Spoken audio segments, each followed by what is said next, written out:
وہ بڑے کرم کے ہیں فیصلے، بڑے نصیب کی بات ہے، جب وقت آئے گا ضرور حاضر دیں انشاءاللہ۔ کچھ بچوں نے مجھ سے پوچھا تھا، ان کے لیے میں نے یہ عرض کیا، بھاری پڑتا ہے کچھ لوگوں کو، لیکن حضور پاک صلی اللہ تعالیٰ علیہ وسلم کے دربار میں حاضری کی شدت سے طرف ہو تو آپ یہ پڑھ کر کے دیکھیں، روزانہ 313 مرتبہ درود پاک پڑھو اور بستر پہ لیٹو۔ دوسرا اس کا ایک بہت بڑا فائدہ یہ ہے، ایک بہت بڑے بزرگ ہیں ابو حفص سمرقندی رحمۃ اللہ علیہ، مکہ مکرمہ کے تاریخ لکھنے والوں، وہ فرماتے ہیں مکہ میں ایک شخص کا انتقال ہوا تھا، اور اس کا انتقال ہوتے ہی اس کا چہرہ گدھے کی شکل کا بن گیا۔ یہ بہت بڑی بات تھی، جانور کی طرح سے چہرہ بن گیا۔ اس کا اکلوتا بیٹا تھا، بیٹے نے دیکھا باپ کی شکل بگڑ گئی ہے، فوراً اس نے کواڑ بند کر دیے، دروازے سب لگا دیے، کہا کسی کو کیسے بلا سکتا ہے میت پہ باپ کے، باپ کا چہرہ اتنا خطرناک جانور کی طرح دکھ رہا ہے، چادر ڈال دیا جائے۔ گھر کی عورتوں کو سب لڑکے نے سمجھایا، کسی کو کانوں کان خبر ہونے مت دینا، ہمارے باپ کا انتقال ہوا یا کچھ ہوا، گھر کے اندر ہی ایک گڑھا کھود دیں گے اور یہیں اپنے باپ کو دفن کر دیں گے۔ ظاہر سی بات ہے، لوگوں کو بلائیں گے تو لوگ آئیں گے، چہرہ دیکھیں گے اور طرح طرح کی باتیں بھی ہوں گی، فلاں کا باپ ایسا، فلاں کا باپ ویسا۔ میں نہیں چاہتا کہ میرے مرے ہوئے باپ کے بارے میں پھر مجھے لوگ تانا ماریں، گڑھا کھود کر کے یہیں دفن کریں۔ وہ غمگین بیٹھا ہوا تھا لڑکا، زانوں میں سر رکھ کر کے ہچکیاں لے کر رو رہا تھا۔ اچانک اس کے گھر کے پیچھے کا دروازہ کھلا اور ایک بزرگ گھر کے اندر داخل ہوئے، چہرے پر چادر پڑی ہوئی، سیدھے آ کر کے وہ میت کے پاس پہنچ گئے، میت کے چہرے سے چادر ہٹائی اور اپنا ہاتھ اس کے چہرے پر پھیرا اور اس کے بعد چادر ڈال دی۔ یہ جو لڑکا تھا نوجوان، یہ دیکھ رہا تھا لیکن اس کی توجہ نہیں تھی، کیونکہ غم اتنا زیادہ تھا، ٹینشن اتنا زیادہ تھا، جس کو کہتے ہیں بہت ہائی ڈپریشن میں گیا ہوا، کچھ سوچنے سمجھنے کا اس کے پاس موقع ہی نہیں تھا۔ اس نے دیکھا وہ بزرگ قریب آئے، اس نے سر بھی نہیں اٹھایا۔ اس بزرگ نے پوچھا روتا کیوں ہے، کیوں اس طرح سے بیٹھا ہوا ہے؟ اس نے کہا آپ نے تو دیکھ لیا، میں جانتا نہیں کہاں سے آپ اندر آ گئے، میں تو سارے دروازے بند کروا دیا تھا گھر کے، آپ دیکھ تو رہے میرے باپ کا چہرہ کیسا بگڑا ہوا ہے، موت کے بعد جانور کی شکل ہوگی۔ اس بزرگ نے کہا کچھ بھی تو نہیں ہوا تیرے باپ کو، جا دیکھ تو صحیح۔ وہ جا کر چادر ہٹاتا ہے تو اس کے باپ کا چہرہ بالکل چمکتا ہوا چاند کی طرح خوبصورت، کوئی بگڑا ہوا چہرہ نہیں۔ یہ سمجھ گیا کہ اللہ کا کوئی فرشتہ آیا جو میری مدد کر لیا، کسی فرشتے کو اللہ نے بھیجا اور اس کے ذریعے سے میرے باپ کا چہرہ صحیح ہوا، ورنہ تو بگڑا ہوا چہرہ ہی تھا۔ وہ بزرگ جانے لگے دروازے تک تو یہ جا کر ان کا دامن پکڑ لیا اور کہا اللہ بھلا کرے آپ کا، میں آپ کو پہچانتا نہیں لیکن آپ کی دعا سے میرے باپ کا چہرہ صحیح ہوا، آپ بتائیں تو صحیح اپنا تعارف۔ تو مڑ کر کے اس بزرگ نے کہا انا محمد رسول اللہ، میں محمد اللہ کا رسول۔ یہ حضور کے انتقال کے 400 سال بعد کا واقعہ ہے، حضور صلی اللہ علیہ وسلم کی وفات کے 400 سال بعد کا واقعہ ہے۔ وہ دھاڑے مار کر رونے لگا، قدموں میں گر گیا، حضور پاک صلی اللہ تعالیٰ علیہ وسلم سے عرض کرنے لگا آقا کیسی بلا اور کیسی افتاد میرے گھر پر پڑی، کیوں اس طرح سے ہوا؟ حضور نے اٹھایا اور کہا دیکھ تیرے باپ کا ایک گناہ ایسا تھا جس سے رب ناراض تھا، تیرے باپ کا ایک گناہ ایسا تھا، ایک برائی ایسی تھی جس سے اللہ غضبناک تھا، لیکن میری عادت یہ ہے، حضور فرماتے میری عادت یہ ہے کہ باپ کا گناہ بیٹے کو نہیں بتاتا، عیبوں پر پردہ ڈال دیا، کیا تھا وہ نہیں بتاؤں گا لیکن ایک گناہ تھا جس سے اللہ ناراض تھا، اور مرنے کے بعد اس کا چہرہ بدل گیا تھا۔ تو صحیح کہتا ہے اس کا چہرہ بدلا تھا، لیکن اے نوجوان تیرے باپ کی ایک اچھائی یہ تھی کہ یہ اس وقت تک بستر پہ سوتا نہیں تھا جب تک 100 بار مجھ پر درود نہیں پڑتا۔ تو جو فرشتہ اس کے پڑھے ہوئے درود کو مجھ تک پہنچاتا تھا، وہ فرشتہ آج میرے تک پہنچا اور کہا غضب ہو گیا اے اللہ کے نبی، آپ پر روزانہ درود پڑھنے والے کے چہرے کو آج اللہ نے بدل دیا اس کے کسی گناہ کی وجہ سے، آپ کرم فرما دیں، آپ رحم فرما دیں، ورنہ لوگ کیا کہیں گے کہ حضور پر درود بھی پڑتا تھا اور چہرہ بھی جانور کی طرح بن کر گیا دنیا سے۔ نبی پاک صلی اللہ علیہ وسلم فرماتے میں اسی وقت تیرے گھر آیا، دیکھا تو چہرہ بدلا ہوا تھا، میں نے اپنا ہاتھ اس کے چہرے پر رکھ کر اللہ سے دعا کی اے رب العالمین، اے قدیر و جبار، تجھے تیرے نبی کی محبت کی قسم، یہ وہ بندہ ہے جو روزانہ رات تنہائی میں مجھ کو یاد کرتا اور درود پڑھتا، تو اس کے چہرے کو صحیح کر دے۔ رب تعالیٰ نے فرمایا محبوب ہاتھ ہٹاؤ، اس کا چہرہ مکہ مکرمہ میں سب سے حسین کر دیا جائے۔ آتا ہے فقیروں پہ انہیں پیار، کچھ خود بھیک دیں اور خود کہیں منگتے کا بھلا۔ درود پاک کا یہ صدقہ ہے کہ اللہ کے نبی صلی اللہ تعالیٰ علیہ وسلم وہاں سے چلے گئے۔ دو باتیں اس میں سمجھ میں آتی ہیں، پہلی بات تو یہ ہے اس کا گناہ جیسا تھا جو تھا اللہ کا غضب تھا، لیکن وہ کیا رحمت ہے میرے آقا کی کہ بیٹا دامن پکڑ کر پوچھ رہا ہے میرے باپ نے ایسا کیا کیا تھا کہ جس کی وجہ سے اس کا چہرہ بدل گیا۔ نبی رحمت نے فرمایا میں باپ کے گناہ بیٹوں کو نہیں بتاتا، لیکن خود دوسری جگہ پر یہ فرماتے ہیں بیٹے اے لڑکے تیرے باپ کی ایک اچھی چیز یہ تھی کہ وہ روزانہ بستر پہ اس وقت تک نہیں سوتا تھا جب تک درود 100 بار مجھ پر نہیں پڑتا تھا۔ یعنی نبی پاک فرماتے ہیں جو اچھائی ہے وہ کھول کر کے بیان کرو اور جو برائی ہے اس پر پردہ ڈال دیا۔ یہ رسول پاک صلی اللہ تعالی علیہ وسلم کی عادت کریمہ۔ آج اس وظیفے کو اپنا لو، درود مبارکہ، خاص طور پر رمضان المبارکہ۔ امام غزالی رضی اللہ تعالیٰ عنہ سے پوچھا گیا کہ حضور پاک صلی اللہ علیہ وسلم کا عشق اور حضور کی محبت کیسے بڑھتی ہے، کیسے بڑھتی ہے، عشق رسول کیسے بڑھتا ہے؟ تو آپ نے فرمایا سب سے زیادہ جو درود پڑھتا ہے اتنا زیادہ اس کے اندر عشق پیدا ہوتا ہے، محبت پیدا ہوتی ہے۔ حضور پاک صلی اللہ تعالیٰ علیہ وسلم کی محبت یہ مت سمجھو یہ کمانے والی چیز ہے یا حاصل کرنے والی چیز ہے، یہ عطائی ہوتی ہے، اللہ تعالیٰ دلوں میں ڈالتا ہے۔ اور وہ آتی کیسے؟ کثرت سے حضور کا ذکر، درود پاک کثرت سے پڑھتے رہے، بیٹھتے اٹھتے اپنی زبان پر جاری کر۔ پورا درود صلی اللہ علیہ وسلم بھی درود ہے، صلی اللہ علیہ وسلم یہ بھی درود ہے پورا۔ اگر یہی عادت پڑ جائے دن بھر میں، کیا کہنے، تمہاری زبان میں اثر پیدا ہو جائے۔ کسی نے پوچھا تھا علامہ اقبال سے تمہارے شعر شاعری جو ہے، اقبال کی شاعری 100 سال کے بعد آج بھی زندہ ہے اور ایسی ہے کہ تن بدن میں آگ لگا دے، لوگوں گرم کر دے۔ ایسے اشعار لکھے ہوئے، عشق میں ڈوبے ہوئے بہت سارے شاعر تو ہیں، لیکن کسی کسی کا شعر پورے ہر زبان پر جاری ہوتا ہے کہ محمد سے وفا تو نے یہ جہاں چیز ہے کیا، یہ اقبال کا شعر ہے، ہر زبان پر جاری ہے، ہر زبان پر جاری ہے۔ اقبال نے کہا تھا محمد کی محبت دین حق کی شرط اول ہے، اسی میں ہو اگر خامی تو سب کچھ نامکمل ہے۔ اور کہا فارسی میں کہ بمصطفیٰ برساں خیش کے دی ہما اوست، گربہ اون رسیدی تمام بو لہبیس۔ اپنے آپ کو حضور کے قدموں تک پہنچا دے، اسی کا نام دین ہے، اور اگر وہاں تک نہیں پہنچا تو زندگی ابو لہب کی طرح ہے، قریب رہ کر کے بھی تو کچھ حاصل نہیں کر سکا۔ یہ اقبال کے اشعار ہے۔ تو اشعار میں یہ اثر کہاں سے آتا ہے؟ تو اقبال سے پوچھا گیا آپ کے اشعار پڑھتا ہے کوئی تو حضور کی محبت جھلکتی ہے، تو جانتے ہو اقبال نے کہا تھا میں نے اپنی زندگی میں 1.25 کروڑ مرتبہ حضور پر درود پیش ہے۔ سننے میں آسان لگ رہا ہے، 1.25 کروڑ درود مبارکہ حضور پاک صلی اللہ تعالیٰ علیہ وسلم کی دربار میں پیش کیا ہے۔ ابھی میں کیلکولیشن کر کے بتاتا ہوں، کر لو گے 1.25 کروڑ مرتبہ، آسان لگتا ہے کسی دن میں آپ کتنی درود پڑھ سکتے ہو؟ زیادہ سے زیادہ کچھ لوگ 100 پڑھتے ہوں، 200 پڑھتے ہوں، 500 پڑھتے ہوں، 1000 پڑھتے ہوں۔ 1000 درود مبارکہ 1000 مرتبہ پڑھنے کے لیے آدمی کا ایک وقت لگتا ہے۔ چلو میں مانتا ہوں 1000 نہیں، 5000 مرتبہ پڑھتے ہو، ہر نماز کے بعد بھی 1000 بار پڑھتے ہو تو 5000 بار۔ اگر کوئی بندہ 5000 بار درود پڑھتا ہے دن میں تو پھر مہینے میں جا کر کے وہ کتنے بنتے ہیں؟ 1.5 لاکھ۔ کتنے بنتے ہیں؟ 1.5 لاکھ بنتے ہیں۔ اور سال میں کتنے بنتے ہیں؟ پر مہینے میں 1.5 لاکھ کا مطلب سال میں 18 لاکھ۔ کتنے؟ 18 لاکھ سال میں۔ اگر 5000 بار درود کوئی پڑھتا ہے تو سال میں 18 لاکھ۔ اب 1.25 کروڑ ہونے کے لیے کتنے سال لگتے ہیں؟ وہ بھی اس میں ایک دن بھی ناغا نہ کیا ہو، تقریباً 7 سال، تقریباً 7 سال تک کنٹینیو بغیر ناغا، اس میں تھوڑے آگے پیچھے پڑھتا رہا ہو تو جا کر کے وہاں پہنچے گا۔ 5000 میں ایک بھی کم کیا تو پھر آگے پیچھے ہو جائے۔ یہ تو میں ایک رفلی حساب بتا رہا ہوں۔ اور کچھ وہ لوگ ہیں جنہوں نے نبی پاک صلی اللہ تعالیٰ علیہ وسلم کی بارگاہ میں کروڑوں مرتبہ درود پاک بھیج، اب انہوں نے زندگی کو اپنا پورا وقف کیا تھا حضور کے دربار، تب جا کر کے پھر یہ حاصل ہوتا ہے۔ اب یہ تو اقبال کی بات تھی، اقبال سے پوچھا گیا تو انہوں نے کہا کہ 1.25 کروڑ مرتبہ درود حضور پاک صلی اللہ تعالیٰ علیہ وسلم کے دربار میں بھیجا۔ امام اہل سنت عاشق صادق امام احمد رضا خان فاضل بری، ان کے نعتوں کا کیا کہنا، ان کی زبان کا کیا کہنا؟ آپ سے پوچھا گیا، میں نے پہلے دن بتایا تھا آپ کو درود شریف پڑھنے والوں کی کئی کیٹیگری ہے۔ 1.25 کروڑ درود پڑھنے والا اور ہے، 1.25 کروڑ مرتبہ درود پڑھتا ہو کاؤنٹ کر کے تسبیح لے کر کے وہ اور ہے، لیکن اعلیٰ حضرت رضی اللہ تعالیٰ یہ ان عاشقوں میں سے ہیں جو ایک درود پڑھتے تھے تو حضور کا جواب سنتے تھے۔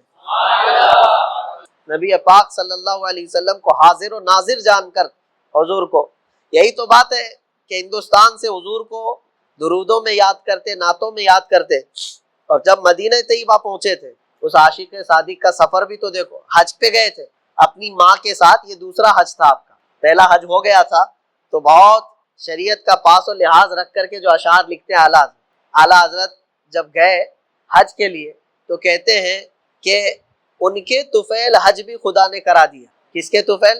حضور. ان کے طفیل حج بھی خدا نے کرا دیا. اصل مراد حاضری اس پاک در کی. میری اصل مراد تو حضور کے دربار میں حاضری کی. کسی نے پوچھا آپ کو اعلیٰ حضرت کیا شعر کہتے ہو میاں بریلی والے، کیا یہ جائز ہے کہ آپ حج فرض ہے، حج فرض کے لیے آپ یہ کہتے ہیں اصل مراد حاضری اس پاک در کی تھی، پھر حج کا کیا ہوا جو 5 ارکان میں سے ایک رکن ہے اسلام کے؟ اعلیٰ حضرت نے فرمایا یہ شعر میں نے دوسرے حج کے موقع پر لکھا. پہلا حج میرے اوپر فرض تھا، دوسرا حج نفل تھا، اور نفل سے بڑھ کر کے حضور کے دربار کی حاضری. ہر نفل کام سے بڑھ کر کے حضور کے دربار کی حاضری. میں کہہ رہا ہوں کہ جب مدینہ طیبہ حاضر ہوں، مانگنے والے ہر طرح سے چیزیں مانگتے ہیں، لیکن یہ عاشق صادق درودوں کا مجموعہ لے کر کے حضور کے دربار میں جب حاضر ہوئے تو کیا کہا؟ یا رسول اللہ صلی اللہ تعالیٰ علیہ وسلم، میں آپ کے دربار میں آیا ہوں، سنا ہے آپ ہی کے تو اشعار ہیں نا، واہ کیا جود و کرم ہے شہ بطحا تیرا، نہیں یعنی مانگنے والا حضور کے دربار میں کیا نہیں سنتا؟ نہیں کا لفظ حضور سے سنتا ہی. مانگیں گے مانگے جائیں گے منہ مانگی پائیں، سرکار میں نہ لا ہے نہ حاجت اگر کی. لا کس کو کہتے ہیں عربی میں؟ نہیں. آپ نے کچھ مانگا مجھ سے عربی میں، مجھے کہنا ہے نہیں دینا ہے تو میں کہوں گا لا. لا حضور نے کبھی کسی کو لا نہیں، یہ اعلیٰ حضرت فرماتے. اور پھر دوسرا اسی شعر میں نہ حاجت اگر کی ہے، اور حضور جب دیتے ہیں تو یوں نہیں کہتے اگر سچا ہوگا تو دوں گا، اگر عاشق ہوگا تو دوں گا، اگر پہ نہیں دیتے حضور، جیسا آیا ویسا لے جا. اعلیٰ حضرت فرماتے ہیں مانگیں گے مانگے جائیں گے منہ مانگی پائیں گے، سرکار میں نہ لا ہے نہ حاجت اگر کی. جب یہاں اتنا مانگ کر کے لوگ لے جاتے ہیں، میرے کریم سے اگر قطرہ کسی نے مانگا دریا بہا دیے ہیں دربے بہا، سب اعلیٰ حضرت کے اشعار ہیں. جب ان کے مانگنے کا وقت آیا تھا تو آپ کیا مانگنے گئے تھے؟ اعلیٰ حضرت حضور صلی اللہ علیہ وسلم کسی کو لا نہیں کہتے، کسی کو نہ نہیں کہتے، ہر ایک کو دنیا مانگنے والے آخرت مانگنے والے سب. اعلیٰ حضرت بہت عجب سوال لے کر گئے، کہا کہ یا رسول اللہ صلی اللہ علیہ وسلم ہندوستان سے بڑی دور سے آپ کا فقیر آیا ہے آپ کے دربار میں، اور مانگنا میں یہ چاہتا ہوں کہ دیدار تو خواب میں بہت بار کرایا، میں ظاہر میں دیکھنا چاہتا ہوں. یہ بھی کسی عاشق کا سوال، حالانکہ تقاضۂ قانون الہی یہ ہے کہ جو فوت ہو گیا اس کو پردے پہ چھپا دیا، لیکن اللہ جسے چاہے جو چاہے دکھا دے.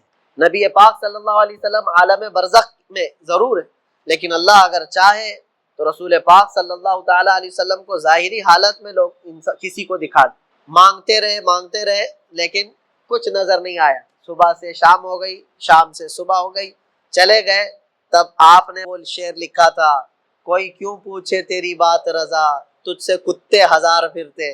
اپنے آپ کو کوستے ہوئے کہا کوئی کیوں پوچھے تیری بات رضا، تو کون سا بہت بڑا ہے کہ تو حضور کو دیکھنے کی بات کر دی، اتنی بڑی تمنا کر گیا. کوئی کیوں پوچھے تیری بات رضا، تجھ سے کتے ہزار پھرتے. بہت ہیں حضور کے دربار کے، بڑے بڑے لوگ ہیں.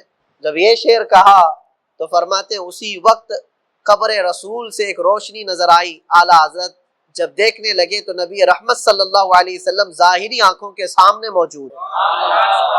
اللہ کے نبی صلی اللہ تعالیٰ علیہ وسلم پورے اپنے جمال و جلال کے ساتھ جب نظر آئے. اب ایک عاشق کے لیے امتحان کا وقت تھا، جس کے لیے تڑپتا رہے، جس کے لیے زندگی بھر صلاۃ و سلام نعت و منقبت کرتا رہے. جب وہ چیز سامنے آ جائے تو آدمی بے قابو ہو جاتا ہے، کیا کروں کیا نہ کروں، ابھی چمٹ جاؤں کیا کروں. تب پھر اعلیٰ حضرت کہتے ہیں پیش نظر وہ نو بہار، سجدے کو دل ہے بے قرار. کیا کہہ رہے؟ پیش نظر وہ نو بہار، سجدے کو دل ہے بے قرار.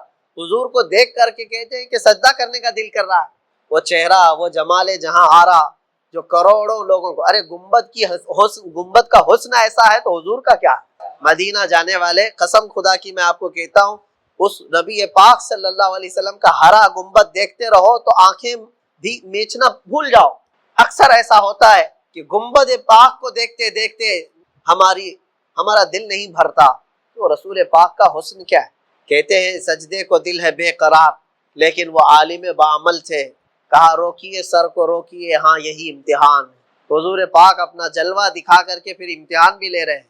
احمد رضا کی پھر عبادت کس کی کرتا ہے؟ اللہ کی کرتا ہے یا پھر اپنے محبوب کی بارگاہ میں سجدہ کر لیتا ہے؟ اعلیٰ حضرت نے سجدے سے اپنے آپ کو روک لیا۔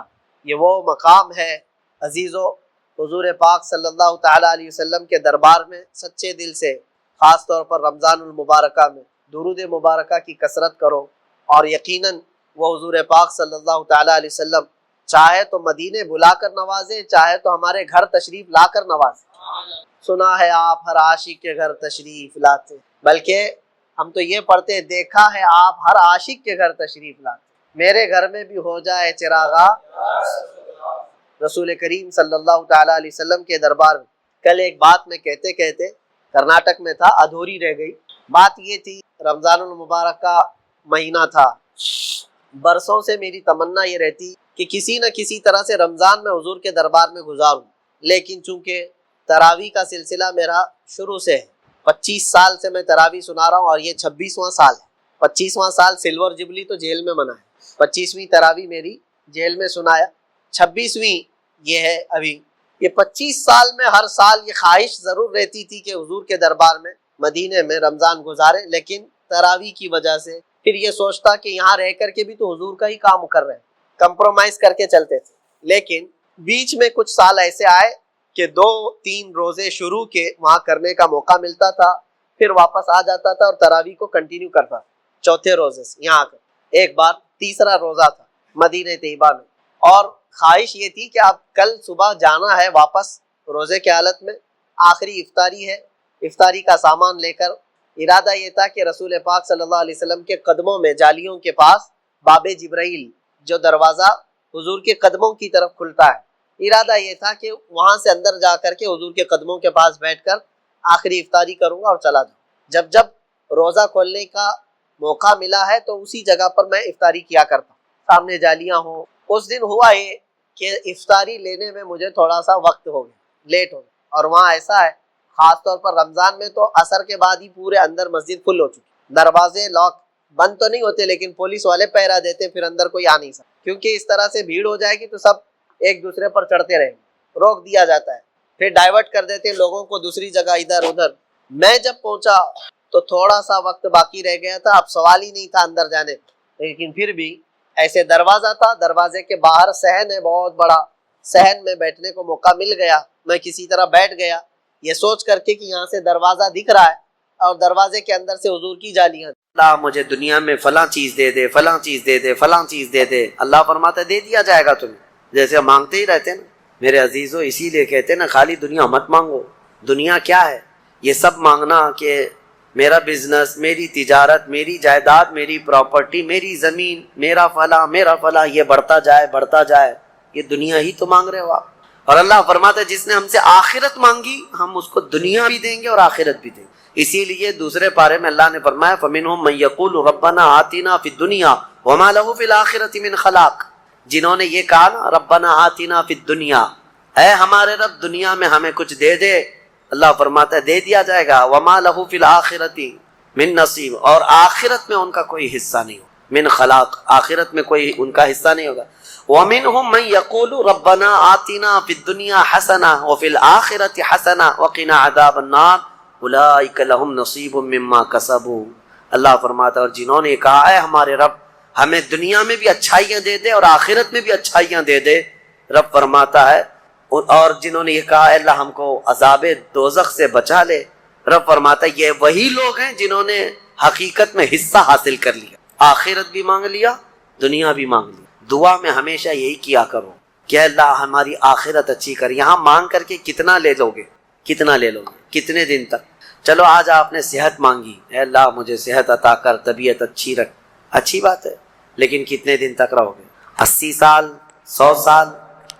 80 سال کے بعد جب بال سفید ہونے لگیں گے تب پھر تم یہ مانگو گے کہ اللہ پھر میرے بال کالے کر دے، پیٹھ جھکنے لگے گی تب یہ کہو گے کہ اللہ میری کمر سیدھی کر دے، دانت جھڑنے لگ جائیں گے کہو گے پھر اے اللہ میرے دانت صحیح کر دے۔ نظام ہے کائنات کا، صحت کو جانا ہے تو جو جانے والی چیز ہے اس کو ہی ہم مانگ رہے ہیں، جو ہم سے رخصت ہونے والی چیز ہے وہی ہم مانگ رہے ہیں، اولاد مانگ رہے ہو یہ بھی چھوٹنے والی چیز ہے، یہ ہم سے چھوٹنے والی چیز، ہر وہ چیز مانگتے ہیں ہم یہاں پر جو ہم سے رخصت ہونے والی ہے، اور جو ہمیشہ رہنے والی ہے وہ جنت ہے، اس کا سوال کیوں نہیں کرتے؟ اور ایک امام شیخ سعدی رحمۃ اللہ علیہ کی کتنی پیاری بات ہے، سنو. فرماتے ہیں موت سے بچنا ممکن ہے کسی کو؟ بتائیں کوئی بچ سکتا ہے؟ پاسبل ہے؟ موت سے بچنا کسی کے لیے بھی ممکن ہے؟ نہیں ہے. سب کو پتا ہے، سب کو پتا ہے امپاسبل. لیکن اس کے باوجود بھی بچنے کے لیے 1000 دوائیاں کھاتے ہیں. سب کو معلوم ہے کہ موت سے نہیں بچتے ہیں، لیکن اس کے باوجود بھی بچنے کے لیے ہم روز کچھ نہ کچھ کر رہے ہیں. ہم اپنے جسم کو صحیح کرتے ہیں، یا بیماریوں کو صحیح کرنے کے لیے پیسہ بھی بہاتے ہیں، سب کچھ کرتے ہیں. ہمیں پتا ہے کہ ہم نہیں بچ سکتے، پھر بھی خرچہ کرتے ہیں. شیخ سعدی کی سوچ دیکھو. فرماتے اور انسان کو یہ پتا ہے کہ جہنم سے بچنا ممکن ہے، موت سے بچنا تو ممکن نہیں، لیکن دوزخ سے بچنا ممکن ہے. کیا سب کے اوپر کمپلسری ہے جہنم میں جانا؟ نہیں. تو جس سے بچنا ممکن ہے اس کے لیے کوشش بھی نہیں کرتا، اور جس سے بچنا ممکن ہی نہیں اس کے لیے روز کوشش کرتا ہے. یہ کیسی سوچ ہے انسان کی؟ موت سے نہیں بچ سکتے، کوشش ٹھیک ہے تم دوائیاں کرتے رہو، لیکن کوشش یہ کرو کہ اللہ مجھے دوزخ سے بچا لے، مجھے آخرت کے عذاب سے بچا لے. میرے عزیزوں، ہمارا سارا نظام اسلام کا آخرت پر ٹکا ہوا ہے. اسی لیے رب تعالیٰ نے فرمایا من کان یرید حرث الآخرۃ نزید لہ فی حرثہ. ایک بات میں آپ کو بتا دوں، اگر اسلام سے آخرت کا کانسیپٹ نکال دیا جائے تو پورا دین کھوکھلا ہو جائے گا. یعنی پھر کس چیز کے لیے کر رہے ہو تم؟ نماز کیوں پڑھ رہے ہو؟ چوری سے کیوں بچتے ہو؟ شراب کیوں نہیں پیتے؟ ہر چیز کا تعلق تمہارا آخرت سے جڑا ہوا ہے، آخرت سے. کیوں؟ حساب ہوگا، پوچھا جائے گا. میری نمازیں بھی پوچھی جائیں گی، روزے بھی پوچھے جائیں گے. ہر چیز آخرت کے خوف سے ہم دنیا میں عمل کر رہے ہیں، اور اگر آخرت کا کانسیپٹ ختم ہو گیا تو وہی درندوں کی طرح سے ناچتے گھومتے رہیں گے. جیسے دوسری قوموں کو دیکھ رہے ہیں، ان کے یہاں کوئی تصور ہی نہیں آخرت کا. ان کا تو یہ ہے کہ اچھے کام کرو گے تو دوسرے جنم میں اچھے بن کے پیدا ہو جاؤ گے، برے کام کرو گے تو دوسرے جنم میں کتا بلی بن کے پیدا ہو جاؤ گے. بس اتنا ہی ہے، اس سے زیادہ نہیں ہے. پھر بھی کچھ لوگوں کے ہاں ہے سورگ اور نرگ کا، لیکن وہ بھی اتنا یقینی نہیں ہے، اتنا یقینی نہیں ہے جتنا تمہارے لیے ذہن میں یقینی جنت اور دوزخ کا تصور ہے. یہ دوسروں کے ہاں نہیں ہے. اسی لیے میرے عزیزو، آخرت کے تصور کو اتنا مضبوط بٹھاؤ، اتنا مضبوط بٹھاؤ. مجھے ایک بات یاد آتی ہے کہ ہمارے ایک بزرگ تھے، میرے بڑے دادا، اللہ ان کی تربت پر رحم فرمائے. پورے علاقے میں لوگ اس بات کے شاہد ہیں، جب بھی کوئی کچھ غلط کام کرتا یا چھوٹی بہت بھی چیز ہلکی نظر آتی ان کو، تو ڈانٹنے کے لیے سب سے پہلا جو جملہ وہ کہتے تھے وہ یہی کہتے تھے، کیا تجھے آخرت کا خوف نہیں ہے؟ آخرت سے نہیں ڈرتا؟ یہ ایک جملہ اکثر ہر کام پر، نماز کے سلسلے میں ہو یا کسی کو کہیں پر گپے لگاتے بیٹھے ہوئے دیکھتے تو یہ کہتے آخرت کا ڈر نہیں ہے.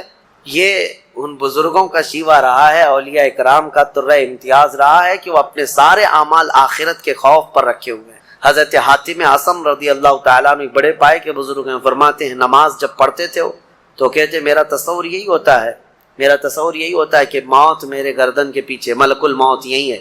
یہ سوچتا ہوں کہ اب آخری نماز ہے، میری آخری نماز ہے، اور دونوں طرف میرے جہنم کے گڑھے ہیں، ادھر بھی ادھر بھی.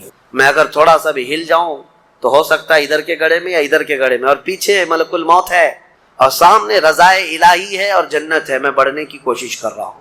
اس تصور کے ساتھ وہ نماز پڑھتے تھے، اس تصور کے ساتھ. اور سجدے میں جاتے تو یہ کہتے کہ میرا آخری سجدہ ہوگا، ملک الموت پیچھے ہی کھڑا ہے میری گردن کے پاس، اور اگر میں تھوڑا بہت ہل گیا تو ادھر بھی دوزخ ہے، ادھر بھی دوزخ ہے. سامنے کی طرف مجھے پورا تصور جمانا ہے، رضائے الہی ہے اور جنت میری یہاں ہے. تو ان کے سارے تصورات ہر کام میں آخرت پر ڈیپینڈ تھے. میرے عزیزو، آج لوگوں میں جو بد عملی آئی ہے اس کی ایک بڑی وجہ یہی ہے، ہمارے بچوں میں اور نوجوانوں میں آخرت کا ڈر کم ہو گیا، ڈر کم ہو گیا. یہ جتنے بھیانک گناہوں میں آج ملوث ہیں، ان کو ڈر نہیں ہے، ان کو خوف نہیں ہے. میں ایک بات بتاتا ہوں، پچھلے زمانے کی ایک بات ہے کہ ایک پرہیزگار شخص تھے، متقی تھے بنی اسرائیل میں. ایک خاتون جو فحش کاموں میں ملوث رہتی تھی، طوائف تھی یا جیسی بھی، وہ آئی اس عابد کے پاس. یہ پرہیزگار شخص تھا. یہ جب آئی تو کہا کہ رات گزارنے کے لیے میرے پاس کوئی ٹھکانہ نہیں ہے، باہر ٹھنڈی اور بارش ہے، مجھے تھوڑی سی جگہ دے دو. اس عابد نے رحم کھا کر اپنے گھر میں عورتوں کے رونے پر کبھی شیطان داخل ہو جاتا ہے. مدد کے لیے عورت رونا دھونا جب کرتی ہے تو اچھوں کا ایمان ختم ہو جاتا ہے. وہ عورت رونے لگی کہ میرا خود کوئی سہارا نہیں، بارش میں بھیگ جاؤں گی، میں تڑپ کے ختم ہو جاؤں گی. اس عابد شب زندہ دار اس نے اپنے خانقاہ میں جگہ دی تھی۔ جب رات ہو گئی تو وہ عورت آئی اس کے سامنے آئی اور اوریانیت کے ساتھ عجیب و غریب حرکتیں کر کے اس کو گناہ پر ابھارنے لگی۔ وہ عابد تنہا تھا، وہ قریب آیا، اس کے بعد پوچھا کیا چاہتی ہے؟ کہا چل کوئی نہیں ہے رات میں، کوئی نہیں ہے، ہم لوگ اپنے جسموں کی سکون حاصل کر لیں۔